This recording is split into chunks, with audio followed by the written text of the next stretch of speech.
back, my friends, to Real Time JC episode 42 today, and part 2 of our Strength in the Storm series. If you haven't already, hit that subscribe button. And if you haven't watched part 1, I would invite you and encourage you to do that. I don't want you to miss the entire picture here. We were in Matthew, and still are in Matthew chapter 14, verses 22 through 36, which once you start reading that, you'll become very familiar. You'll remember it is the passage on Jesus walking in the water. So just a little bit of a recap from part 1. Jesus had just left the multitudes after a long day of sharing his heart, preaching the good news. He asked his disciples to leave too, because he didn't want them to hang out with the crowds. He was afraid that the crowds would convince them to start an uprising to put Jesus into the throne. And that was not why Jesus came. He came to be the king of our hearts and not the king of Israel.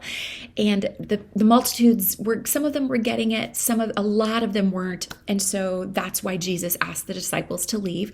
Jesus retreated to be with his Father, and then a storm came. So that's where we were at, and discovering that Jesus in turn actually allowed the disciples and directed them into that storm on purpose. And that was because it was a storm of perfection, a storm of growth, a storm of development. And it was in the will of God that those disciples found themselves in the middle of, I believe it was Galilee, in the middle of that big sea. And with the storms coming around, the waves crashing all around them, they see what they thought was a ghost on the water. It was actually Jesus. And Peter yelled out, "If that's you, my Lord, ask me to come." And Jesus was like, "Well, come, it's me." So Peter walks out on the water and he sees Jesus, and it's amazing. And then he sees all of the waves coming at him, and suddenly he realizes where he's at, and he starts to sink. Jesus saves him, and then they get back in the boat. Okay, so that's where we were at. And now today we are talking about the part 2, and that is, he's praying for me. This, guys, is profound. At least it was for me. I did not I know he's God. He's God.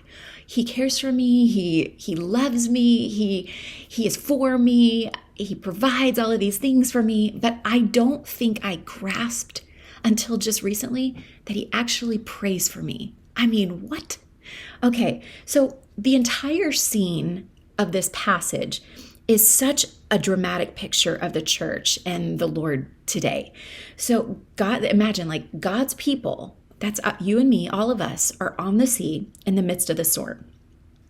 Yet Jesus is in heaven, which Jesus was away from the disciples at the time the storm started. So Jesus is in heaven making an intercession for us. And we can find that in Romans 8:34. So picture that. He saw the disciples and he knew their plight. So he knew the disciples were in the middle of a storm. They're getting scared and they're like, "We're in the middle of the storm. We found ourselves out here." So that we know this from Mark 6:48. And he's just as Jesus sees us, and he knows our needs, which is amazing. So so cool.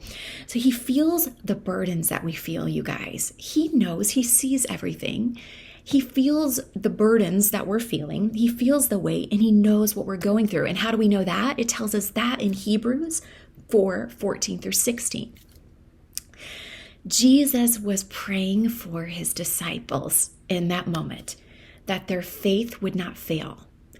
In part 3, we're going to talk about that faith that fails a lot of times, and God's timing, and how he comes to us in the midst of the storm, and why it always seems like it's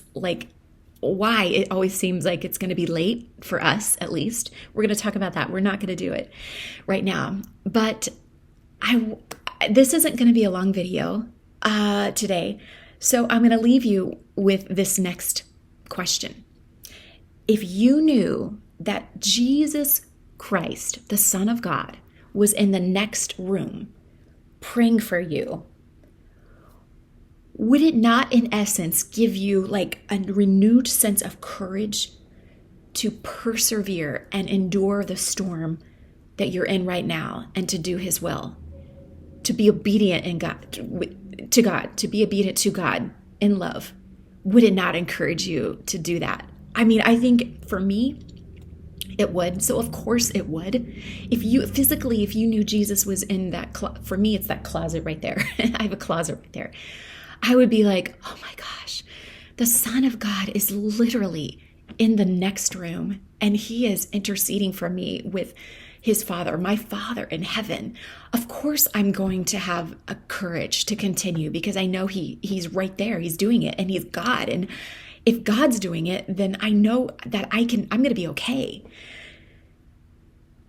Here's the thing, guys, like He is in heaven doing that for you right now. If you're walking through a storm, He sees it all. He knows the weight of it. He sees what you're taking on, and He is interceding and praying for you right now. Just like let that sink in for a second. Wow. He sees your needs. He knows your fears. And He is in control of the situation. How beautiful is that? How beautiful. So I hope that encourages you today. That's where I'm going to leave you today. It wasn't a long video, but the next time we're going to go into part 3, and I can't wait for this one because it's going to be a really cool one too. So don't forget to hit the subscribe button, share with your friends, and I will see you next time on the next episode 43 of Strength in the Storms Real Time JC.